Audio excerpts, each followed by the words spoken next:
आगे बढ़ते हैं दमदार 10 में अब बात करेंगे इंटरनेशनल की उस खबर की। इंटरनेशनल खबरों में सबसे अहम है इस वक्त मिडिल ईस्ट, क्योंकि मिडिल ईस्ट में एक बार फिर से शांति के बाद लगता है कि युद्ध जैसे हालात बनने जा रहे हैं। सीज फायर के बीच अमेरिका ने ईरान पर फिर से हमला बोल दिया है।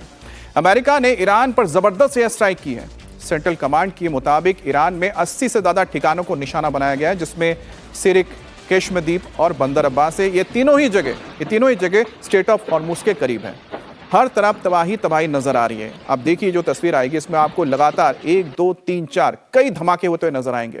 बताया जा रहा है कि ईरान के स्ट्रेट ऑफ हॉर्मुज में जहाजों को निशाना बनाने के बाद अमेरिका ने यह जवाब दिया है। दरअसल स्ट्रेट ऑफ हॉर्मुज में बताया जा रहा था कि कतर का एक LNG टैंकर गुजर रहा था, उसके ऊपर हमला कर दिया गया और आरोप लगा ईरान के ऊपर, जिसके बाद अमेरिका ने ईरान को पहले ही कह दिया था कि स्ट्रेट ऑफ हॉर्मुज से गुजरने वाले अगर किसी भी जहाज पर हमला होता है तो उसका जवाब दिया जाएगा।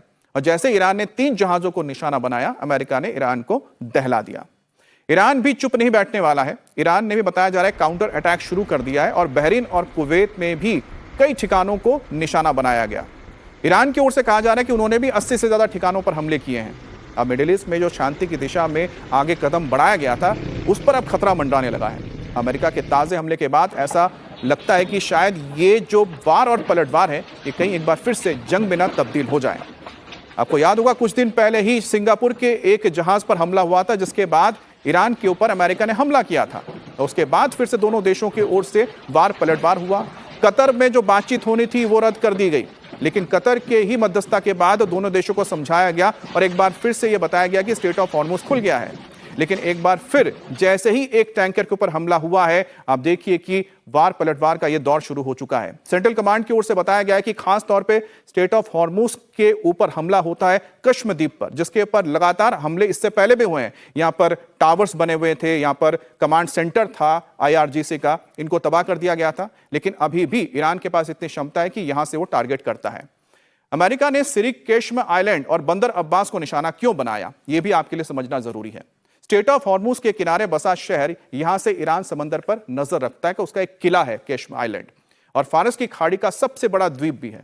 इसकी लोकेशन इतनी खास है कि बिल्कुल स्ट्रेट ऑफ हॉर्मुज इसी के पास से गुजरता है और यहां पर उसने अपने सारे अड्डे बना रखे हैं, जहां से ड्रोन दागे जाते हैं, मिसाइलें दागी जाती हैं, साथ ही साथ यहां पर रडार्स लगाए गए हैं और यहां पर कमांड सेंटर भी है। इनमें से कई कमांड सेंटर्स और साथ ही ड्रोन के जो बेसेस हैं उसको तबाह किया गया है। लेकिन फिर भी यहां पर अभी भी इतनी क्षमता है ईरान के पास कि उसने अंडरग्राउंड यहां पर जमीन के नीचे बेसेस बना के रखे हैं, जहां से ड्रोन्स और साथ ही मिसाइलें दागी जाती हैं। वही बंदर अब्बास भी बहुत अहम इलाका है ईरान का।